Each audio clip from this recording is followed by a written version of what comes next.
Hey, it's Raylene. Have you ever had your family laugh at you just to make you feel small?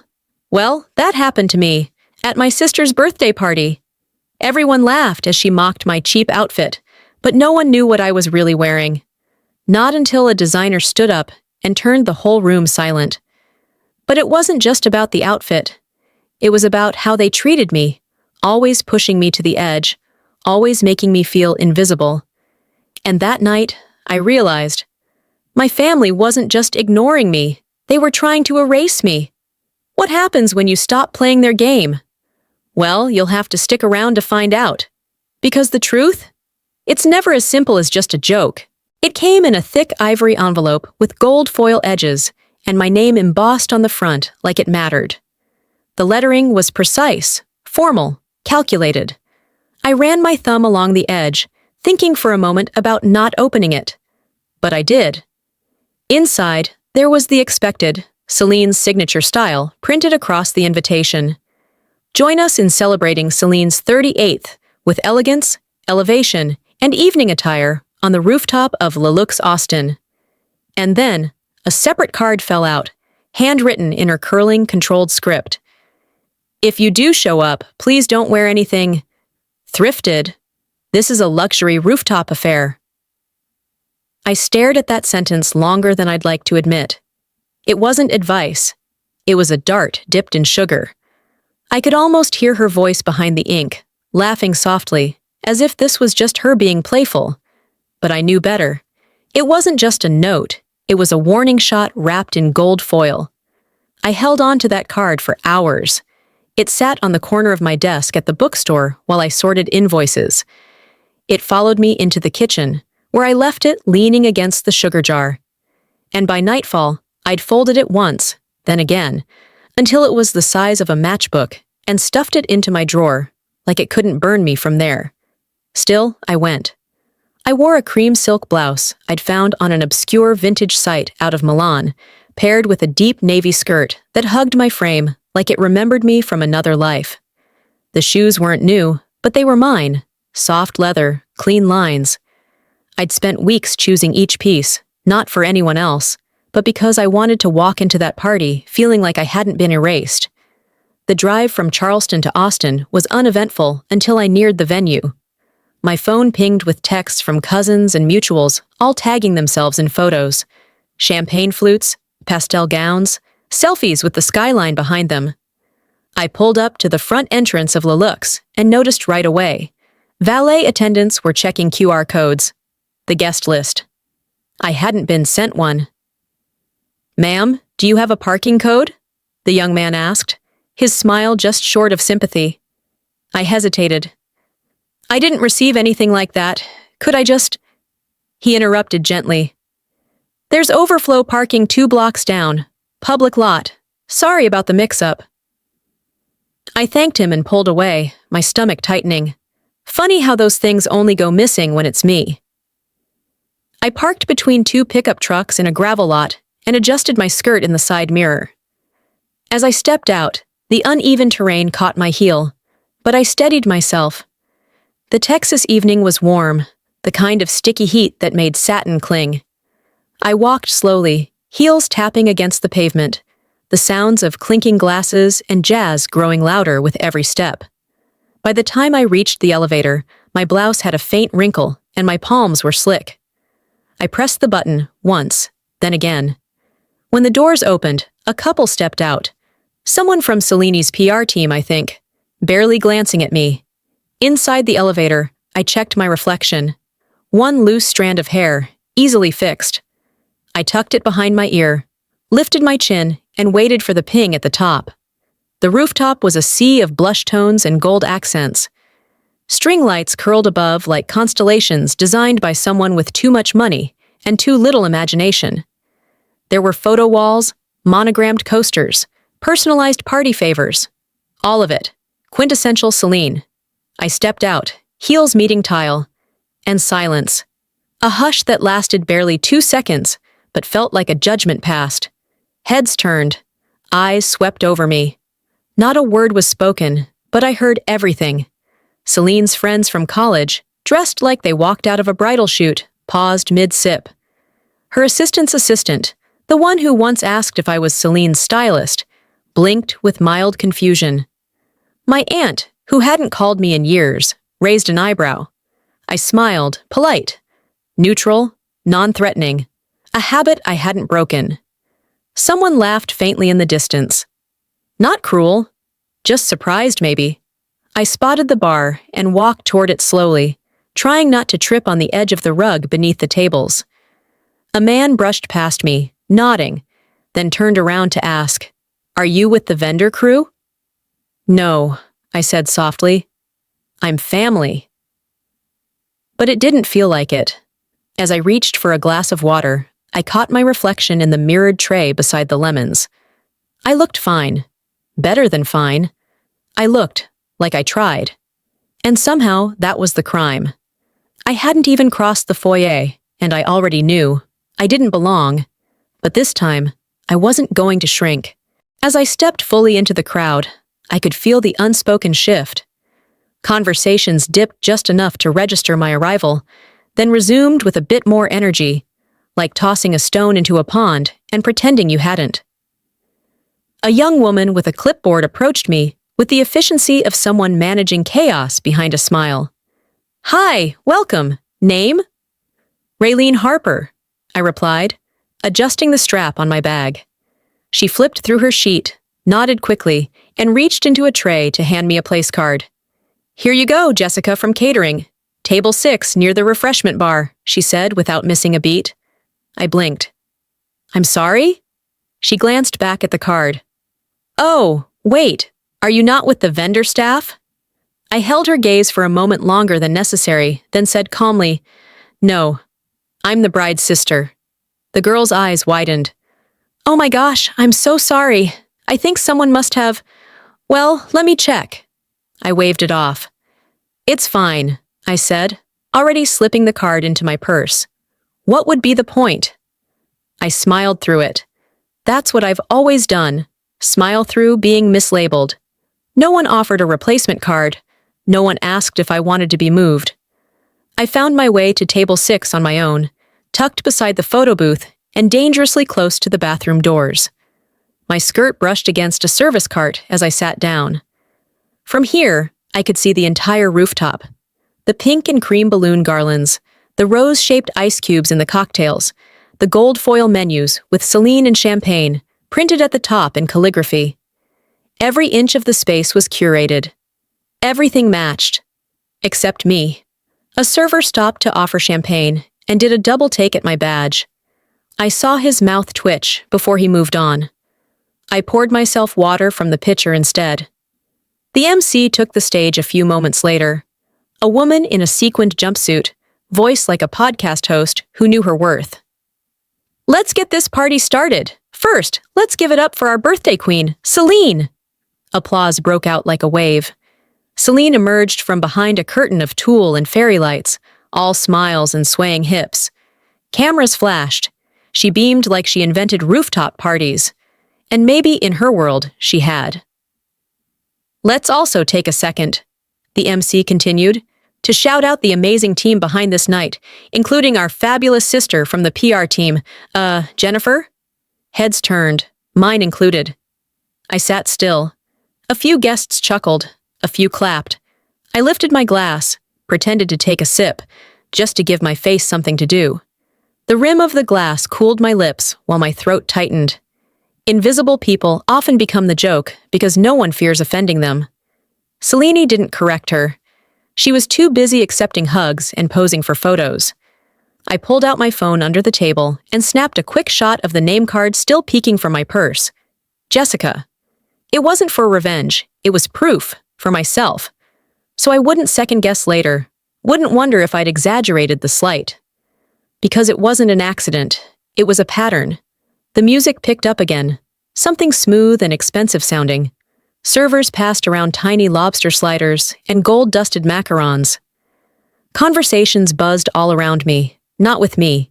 At one point, I caught the tail end of a comment from the bridesmaid 2 tables over. She always shows up looking like she's trying, but not quite there. Laughter, small, mean. They never whispered quietly enough. Maybe they wanted me to hear. I adjusted my posture, set my glass down, and stood. The shimmer of the lights caught in my hair, but I didn't move toward the center. I made my way toward the refreshment table, somewhere to hide in plain sight. I'd taken 3 steps when I heard it, Celine's voice cutting across the music. Oh, look, my little sister did show up, and she brought a fashion emergency with her. I stood by the dessert bar, pretending to study the selection like I cared whether the mini cheesecakes had lemon zest or not. In truth, I just needed to step out of the center of it all. The clatter of forks, the humming of soft jazz, and the way laughter seemed to rise only when my back was turned. It was all too loud. That's when I heard Aunt Moira. She didn't notice me standing just around the corner. Her voice floated up from a small group chatting beside the mimosa fountain. Remember that birthday when Celine made Raylene wear a clown costume? Said it was theme appropriate? Poor girl still smiled through it. Someone chuckled in response. Another added, wasn't even a costume party, right? It wasn't, Aunt Moira confirmed, her tone bordering on amusement. But you know how Celine always had flair. Raylene never complained, though. Such a good sport. I gripped the edge of the bar, careful not to let the glass in my hand tilt. I could still remember that day, 10 years old, birthday balloons everywhere, no one else dressed up. Celine told me I'd be the surprise act. And I believed her. It wasn't a joke, it was a trap. My smile in those photos wasn't from joy, it was strategy, a shield. That same grin I'd been wearing tonight, stretched thin over nerves. They called it sibling teasing, playful, endearing even. But cruelty disguised as comedy doesn't sting any less, especially when everyone laughs with the one who wrote the script, not the one forced to perform it. I didn't interrupt them. I didn't walk away either. I just absorbed it like I always did. Except this time, I didn't bury it. I stored it. Filed it next to the other moments I used to excuse. And they were adding up fast. Later that night, after the champagne toasts and awkward selfies, the LED wall kicked into full slideshow mode. A looping digital montage of Celine's greatest hits, childhood through career highlights, flashed across the screen in glossy pastel perfection. I watched from my corner table. For a long while, I didn't see myself in any of the photos. Not in the beach trip to Galveston, not in the winter holidays or middle school plays. It was as if Celine had grown up in a spotlight that cast no shadows, because mine had been edited out. Then I finally appeared. Once. A birthday snapshot. I was standing off-center, caught mid-blink, holding a party horn. The second time, I was blurry in the background, carrying a cake. A woman near me leaned in to her husband and whispered, "Did Celine not have any siblings?" I didn't turn around. I simply texted myself the timestamp on the slideshow screen. 12:41. I was erased in real time.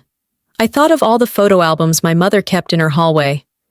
I was always there, sure, but not in focus, not in the center, never with the kind of love Celine's pictures dripped in.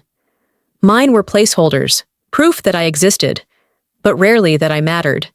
This wasn't about being forgotten. This was curation. People talk a lot these days about digital identity, about how we build a life online that others envy. What they don't talk about is the people we crop out, the ones we pretend weren't part of the frame because they weren't flattering enough to fit the narrative. Families do it too, maybe more often. The lights on the rooftop dimmed as another round of string lights flickered on. I glanced up, catching my reflection in a champagne cooler. I didn't look sad. I looked like someone who finally understood. A single stone might not bruise you, but an avalanche starts with one. I walked past the LED screen, watching the loop of Celine's carefully sculpted life play on repeat. It was all there, the poses, the curated smiles, the edited captions. She was the star of a story written for strangers' approval. They curated her life so well, they edited me out of it, I thought as I passed the crowd, their attention still glued to her timeline of perfection. But they forgot. Every story has a second version. I didn't hear her at first, not clearly. There was music, chatter, the usual buzz of forced laughter that fills a room like this. But Celine's voice had a way of cutting through air like a blade dipped in champagne. It floated from the center of the rooftop, just as I reached the edge of the refreshment table. "Look who decided to grace us with something from the clearance aisle." I froze, my hand hovering over the punch ladle. The laughter wasn't loud, but it was loud enough. Someone to my left clinked their glass and chimed in, "That blouse screams yard sale." I didn't look up. My fingers curled slightly against the edge of the tablecloth, the lace biting into my skin. I could feel the heat crawl up my chest, the way it always did in high school when Celine would joke about how I lived in a library while she borrowed my clothes and took credit for them at school.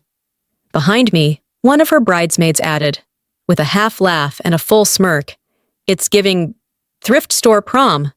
I turned slowly. I didn't glare. I didn't fume. I smiled. At least I'm not wearing a personality someone else tailored. The air shifted. Just slightly. Not enough to flip the room, but enough that the girl blinked.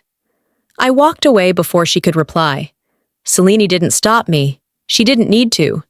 The damage had been done, and she knew it. I reached for a water glass, feeling the tremble in my wrist only when the cold touched my skin. "Breathe," I told myself. "Don't let them see you react. That's the game." But inside, something cracked. Not a snap, not a collapse, but a quiet, deliberate separation. I didn't belong here. I never had.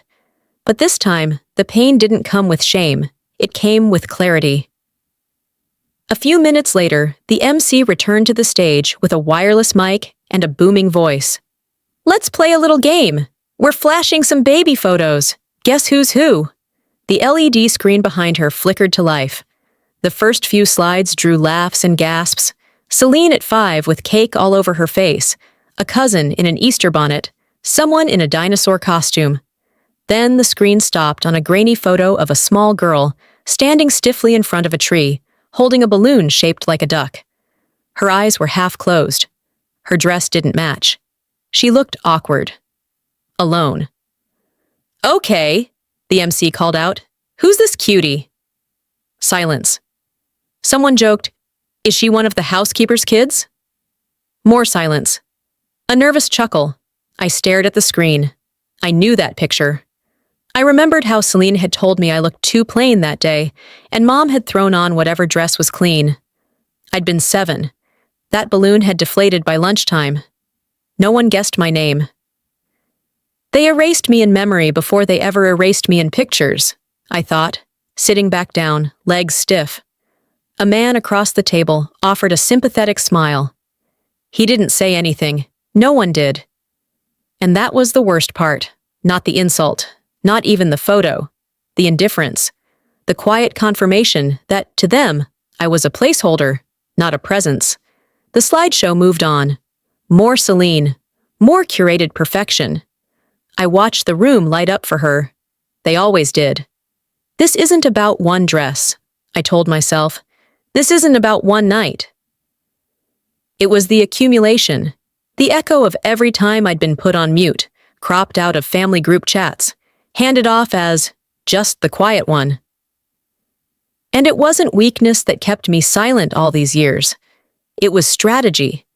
I'd been waiting, collecting, preparing, not to explode, but to decide when and how to stop playing their game. Toward the end of the slideshow, Celine raised her glass. She stood beside a towering floral arrangement that seemed to tilt toward her like everything else in this family had for decades. "To sisters," she said with a slow grin, "who show up, even if their fashion sense is stuck in last decade's donation bin."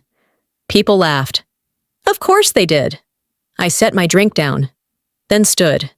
She wanted a moment. She just got one.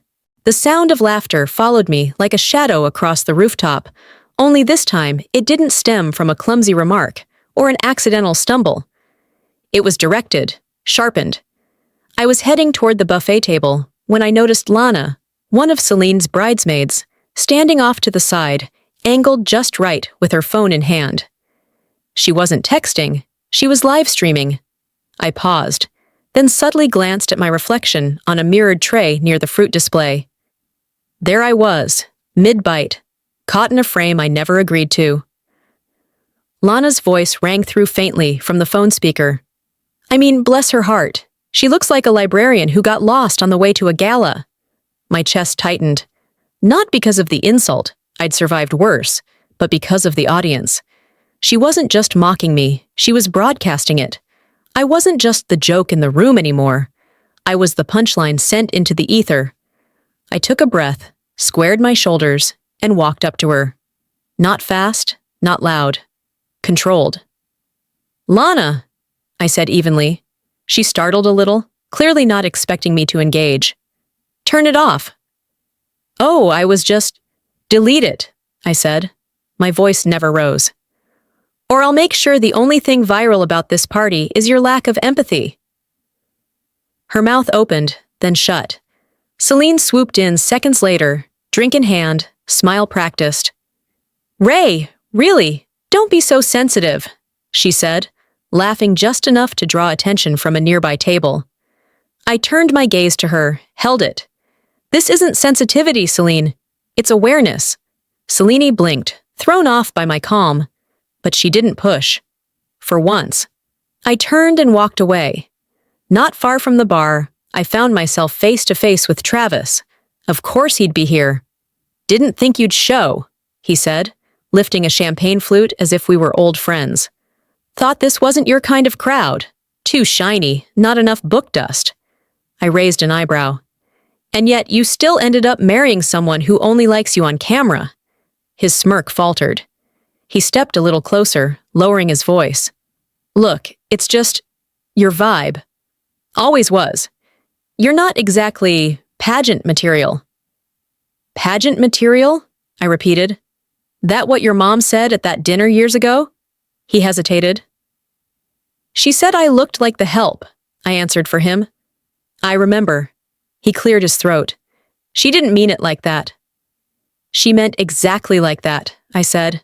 Not even angry, just certain. But thank you for confirming it. The symbolism wasn't lost on me. Celine hadn't just made herself the star of the family. She'd built an army around that image. One that extended to boyfriends, bridesmaids, and passive parents. I'd been edited out of more than just family albums. I'd been systematically disqualified from worthiness in rooms I helped decorate, in lives I helped anchor, in events I was asked not to disrupt with my truth. I made my way back to the edge of the crowd, no longer looking for a place to belong. I wasn't searching anymore. I was scanning, documenting. Every look, every silence, every chuckle at my expense. I filed them away, not with bitterness, but with purpose. Respect isn't handed out. It's reclaimed. A little while later, the MC cracked a joke about family dynamics. Every family's got the dramatic one, right? She said, glancing toward me like I was part of the setup. Someone at the dessert table laughed too loud. Another woman muttered something about bookstore energy. I didn't flinch. I set down my drink, slowly, looked across the room at Celine. Center stage as always, glowing under lights she installed herself. She met my gaze, unbothered, smug. I walked toward her. The music dipped. Conversation softened. You've spent your whole life dressing up cruelty and couture, I said, just loud enough for the room to hear. I'm done playing mannequin. I was ready to leave. Purse in hand, coat over my forearm, body angled discreetly toward the elevator. One step at a time, I told myself. You've survived the jokes, the stares, the erasures. Just exit quietly and with what little grace you have left. But as I passed the floral wall, a man stood from a corner table. He wasn't anyone I recognized, certainly not family or friend of Celine's friend. He was older, sharply dressed, like someone who never had to ask twice to be heard. His gray suit was crisp, his pocket square a bold red contrast, and he held a glass of water like he didn't drink for show. "Excuse me," he said, approaching with measured steps. "Would you mind if I ask, where did you get your blouse?" I blinked, caught off guard. It was online, vintage, a seller out of Milan, I think. He tilted his head, studying the fabric, the cut. Not in a sleazy way, in a precise, almost reverent way. "You paired it perfectly, the silhouette. The layering. May I? I nodded, and he gently touched the sleeve. This is one of ours, he said, more to himself than to me. Callahan and Ward, unreleased fall capsule. Sent to stylists and editors only. It wasn't meant to be worn publicly yet. He looked up at me, smiling. But I must say, you're wearing it better than we imagined. That was the moment the volume in the room dipped. Glasses stilled mid-air. Conversations paused. He extended his hand. Ambrose Callahan, creative director. Celine's laugh stopped cold across the room. I didn't need to look. I felt her go still. My mind raced through the pieces. The invoice in Italian, the generic description, the discounted price from the reseller. I had no idea it was unreleased. No idea it was exclusive. This moment wasn't mine by luck, I thought. It was mine because I didn't stop showing up. Thank you, I said softly. Ambrose turned to the crowd, intentionally, like a man who'd been through enough galas to understand the value of spectacle. Out of curiosity, he asked, voice calm, almost amused. Who said this looked cheap? There was a murmur. Someone stammered. And then Selena, trying to laugh, said, Oh, just a joke between sisters. Ambrose raised his brows. Then it's a shame this joke was so unfunny, he said, because she wears this piece better than most women I've seen on runways, and I've seen a few. A few guests gasped quietly. I heard someone whisper, Wait, that's the Ambrose Callahan? I stood still. For the first time, they were all looking at me. Not as a misfit, not as an obligation, not as the sister who didn't belong, but as a woman who clearly knew something they didn't. The shame I'd carried wasn't mine to begin with. It had been handed to me, wrapped in faux concern and backhanded compliments, by people who couldn't stand how quietly I endured. Ambrose handed me his card. We should talk after this, he said. There's something I'd like to discuss professionally. I nodded, still grounded, still steady. He walked back to his table. I turned and caught Solange staring, lips pressed into a smile that didn't touch her eyes. She leaned toward me and muttered under her breath, This changes nothing. I tilted my head, smiled the smallest smile I could manage, and replied, It changes everything. The morning after the rooftop party, I did what most people do after a family event. We scroll. Out of curiosity, out of habit, out of that lingering need to know how others experienced what we lived through. Celine's Instagram story was at the top of my feed, glowing with its perfect pastel borders and curated polish. I hesitated, then tapped. The first frame was a boomerang of her holding a mimosa, filter set to soft blush. The second was a shot of the cake, gold lettering across buttercream. The third, my stomach dropped, was a photo of us. It wasn't a photo I remembered posing for. In fact, it was a moment I distinctly remembered, standing stiff and trying not to grimace. She had flung an arm around me right after the clearance aisle comment, pulling me in before I had time to react. She'd taken that awkward half-second and posted it with the caption, So proud of my little sis for showing up and shining in her own quirky way. Your family first. Shine blessed. Quirky. A word used when someone's too polite to say weird, but too fake to admit judgment. I stared at that image. Her smile was wide, eyes squinting in photogenic perfection. Mine? Caught in mid-breath, jaw tense, body slightly turned as if trying to escape frame. They don't just rewrite history, I thought. They post it with filters and hashtags. The comments were instant. You two are goals. Oh, you're such a great big sister. Raylene is adorable in her own way. True sisterhood. I didn't respond. I didn't post anything. I didn't delete my account or fire back. I took a screenshot. An hour later, Celine reposted the professional photographer's recap. A carousel of pictures from the night. Balloons, guests mid-laughter, high heels in motion. I clicked through slowly, frame by frame. In the entire album, I appeared once. The edge of my shoulder, blurred, cropped, cut at the cheekbone. The photographer's note read, We centered the host and key guests. Even in candids, I muttered to myself, I get erased. I saved that image too. And then another. I wasn't angry. I was methodical. For years, I'd played my part, kept the peace, swallowed the sarcasm, nodded at the surface-level kindnesses that came with conditions.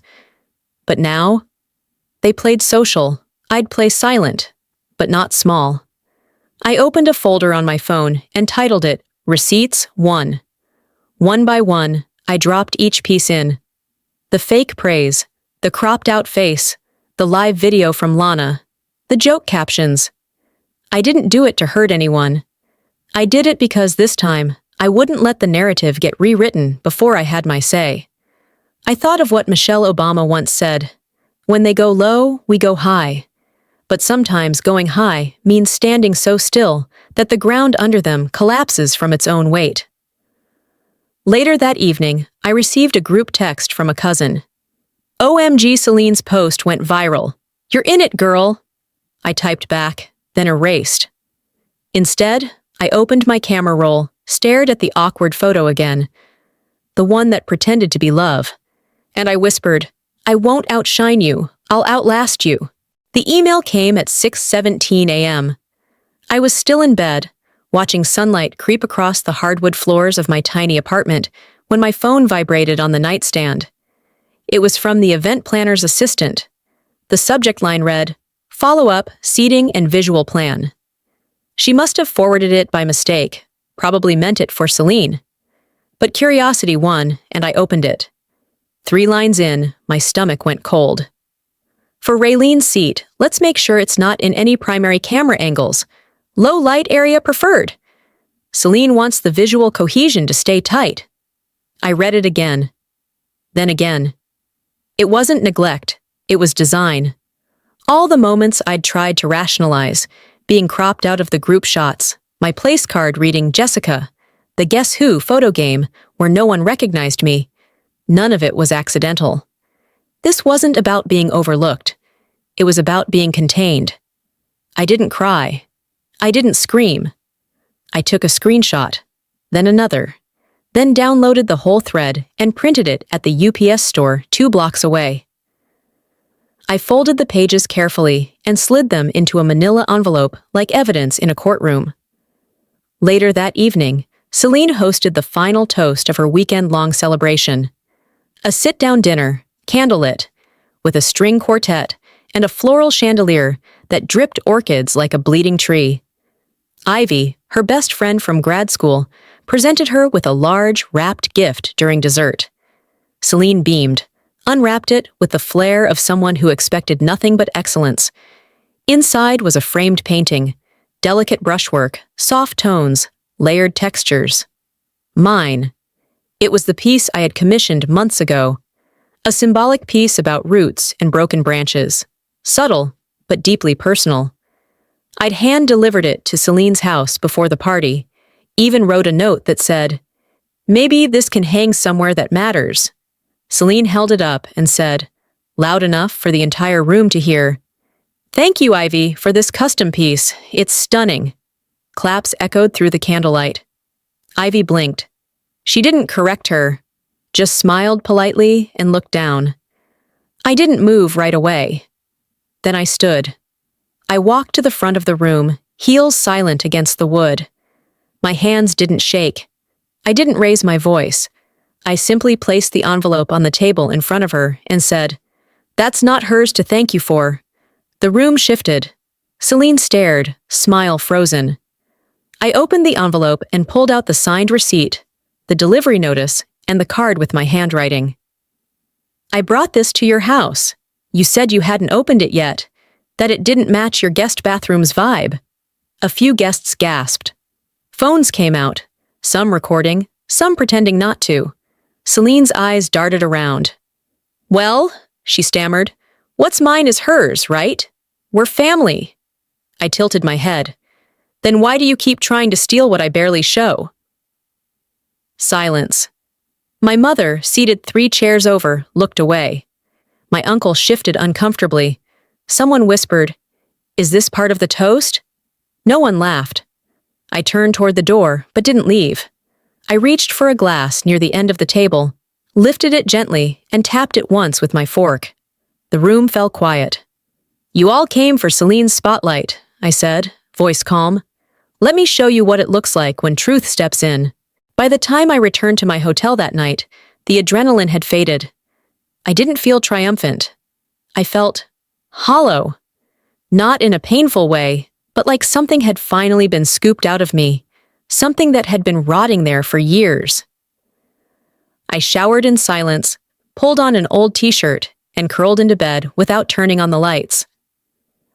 Morning came quietly. No missed calls, no texts, just a knock at the door. I opened it to find a cream-colored envelope resting on the floor. No name on the front, just my room number, written in rushed script. Inside was a short note from my mother, Vera. Folded neatly beside it was a printed photo, Celine, glowing in front of the LED photo wall. Alone. My figure had clearly been cropped out from what was once a group photo.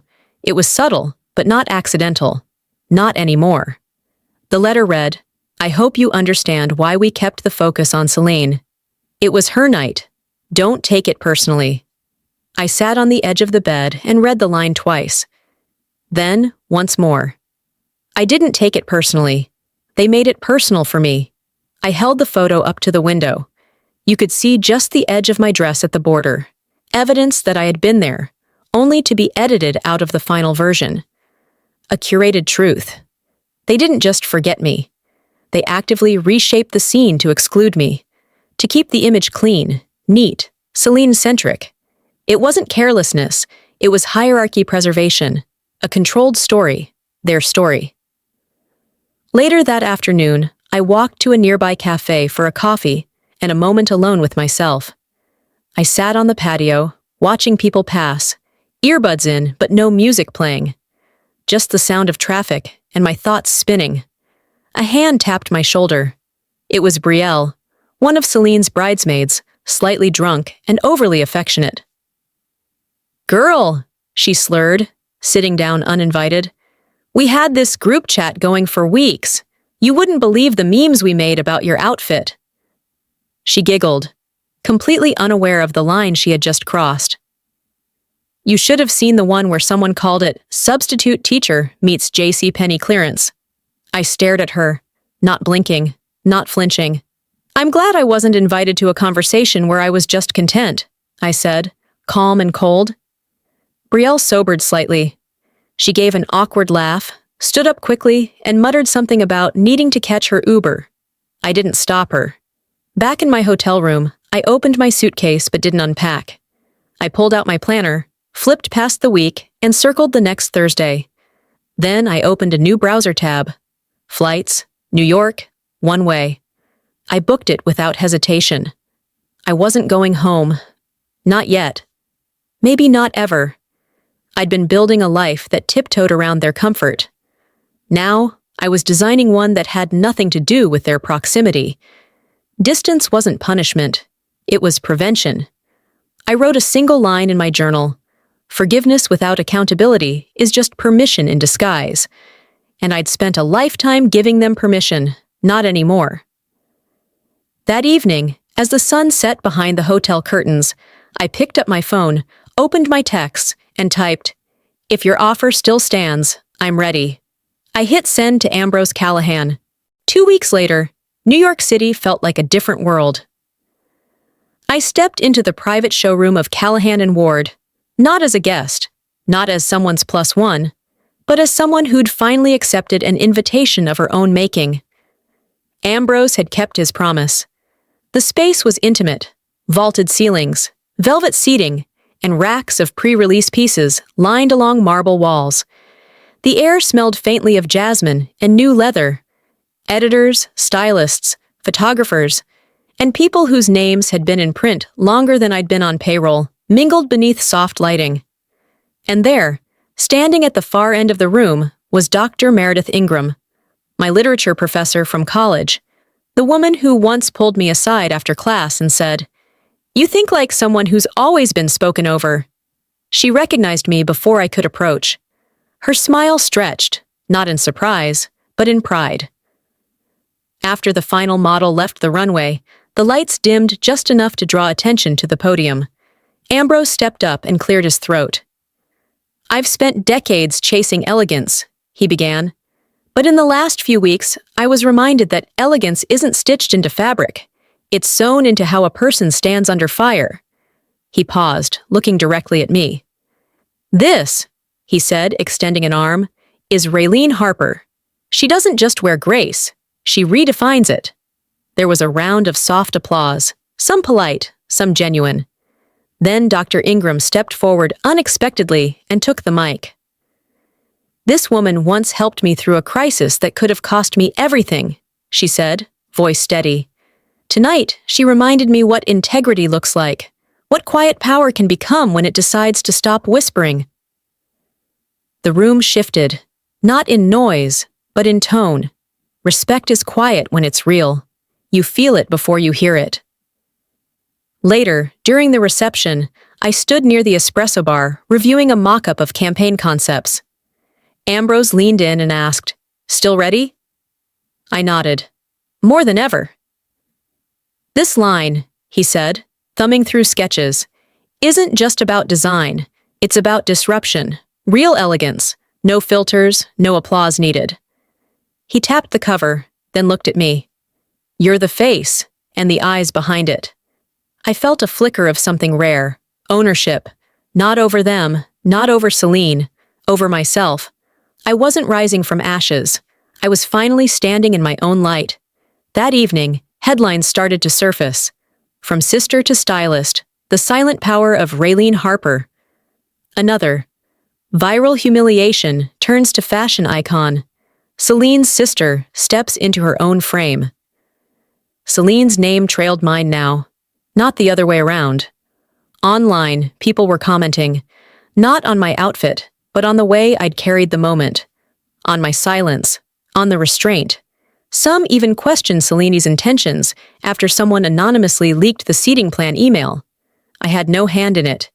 People just saw.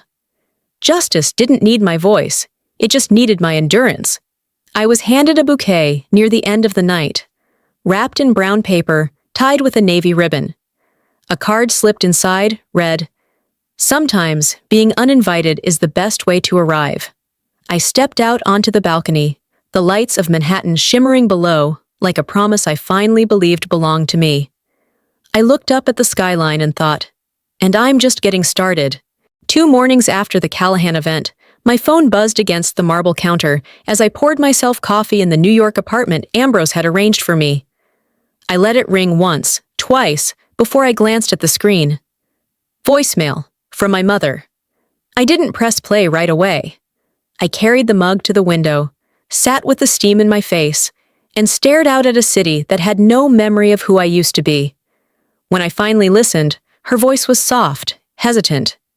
"Raylene, your sister's not doing well. She didn't expect things to unfold this way. Maybe you could reach out?" I know it's been a lot, but keeping the peace matters, sweetheart. That word again. Peace.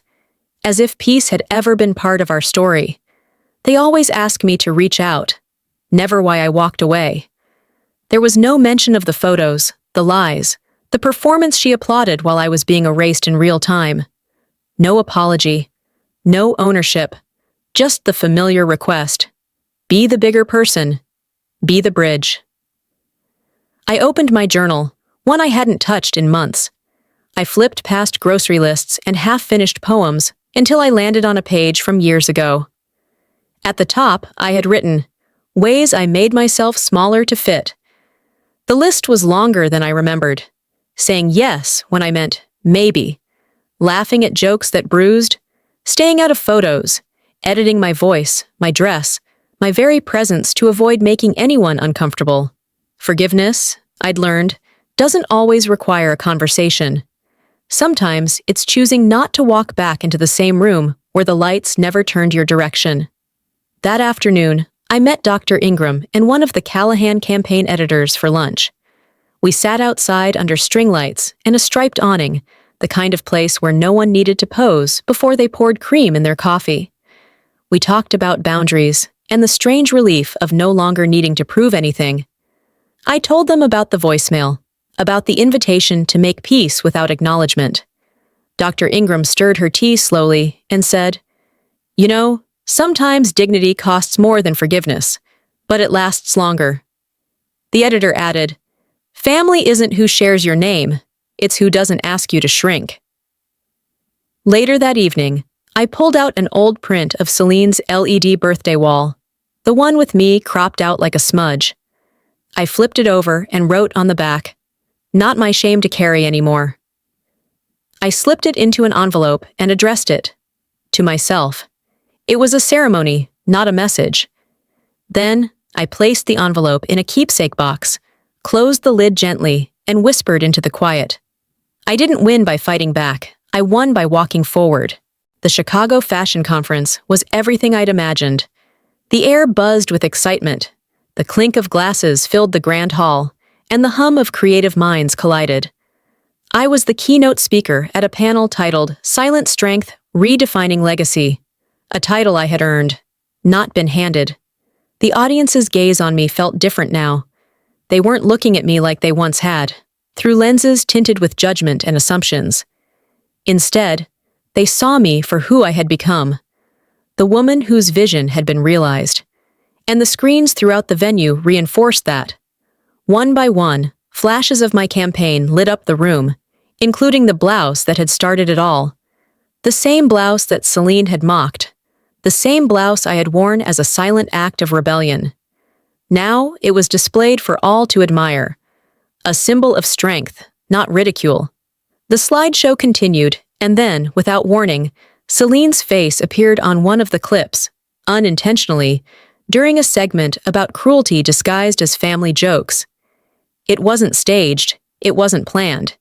It was an accident, but it didn't need any framing. Her face, caught in the light of the moment, was juxtaposed with the caption, "The moment they mocked you was the moment you became unstoppable." I heard a soft murmur from the crowd as they absorbed the irony. The venom disguised as family love. The joke that had been played too many times. They were all seeing it, even if they didn't say it out loud. I watched their reactions, feeling the power of a truth that had long been hidden. My campaign wasn't just about selling clothes. It was about selling my story, my worth, my journey. Finally unedited and unapologetic. Meanwhile, across the country, things were unraveling for Celine. The ripple effects of the conference reached far beyond the chic atmosphere of the venue. Social media began to unravel the pristine image she'd worked so hard to maintain. Viewers dug into her past. Tweets, quotes, old Instagram posts, and emails. Sponsors who had once embraced her turned their backs. One journalist stumbled upon the email about seat placements, the same email that once had me labeled as invisible, forgotten, relegated to the back. It was all coming to light. I didn't comment. I didn't need to. My silence was louder than anything I could have said. Hours later, the call came through. It was from my mother, Vera. I hadn't heard from her in weeks, not since the last call where she tried to plead for peace between Celine and me. This time, her voice was less urgent, but just as rehearsed. "Raylene, your sister needs help. She's struggling. She misses you. She's been hurt." I felt no shock, no surprise, just the familiar sting of words I'd heard for years. Let her feel what she made me carry. I responded for the first time. Just one sentence. Let her feel what she made me carry. I attached the photo of myself, standing proudly beside Ambrose Callahan at the launch event, my smile real, unfiltered, unapologetic. Caption: from erased to engraved. It wasn't just a photo, it was a declaration. A moment of silence that spoke volumes. Later, the email that had come to me arrived in my inbox once more. But now, it had changed meaning. It wasn't just about forgiveness. It was about reclaiming my own story, my own space, and my own worth. Then came the offer. A final one. I was approached to have a feature in the documentary about the Real Elegance campaign, the campaign I had led. My name, my journey. And for the first time, I was offered the chance to tell my own story, my way. They wanted me to end my feature with a quote. I thought about it, but it wasn't a difficult choice. I used to think I needed their spotlight, I said, rehearsing the words. Turns out, I just needed to stop standing in their shadow. This wasn't just about getting back at Celine or anyone else. This was my reclaiming of what was rightfully mine, the recognition that had always been waiting for me on the other side of their indifference. And as the documentary aired, Celine's empire began to crumble. The backlash from her fans was fierce. The articles, the memes, the comparisons. Suddenly, the system she had so carefully crafted began to show its cracks. But I wasn't here for that. I didn't need to tear her down. I simply rose above. Her actions, her cruelty, all of it became trivial in comparison to what I had achieved. I didn't destroy the system. I outgrew it. Then came the final, unexpected question, asked casually by a journalist who had been following the campaign's journey. If your sister called you today, what would you say? I stared into the camera lens, a soft smile pulling at my lips. My answer wasn't rehearsed. It wasn't a script I had been given. It was the truth. Nothing, I said. Some stories are better without a sequel. The camera clicked off, and I felt the finality of it. The chapter closed.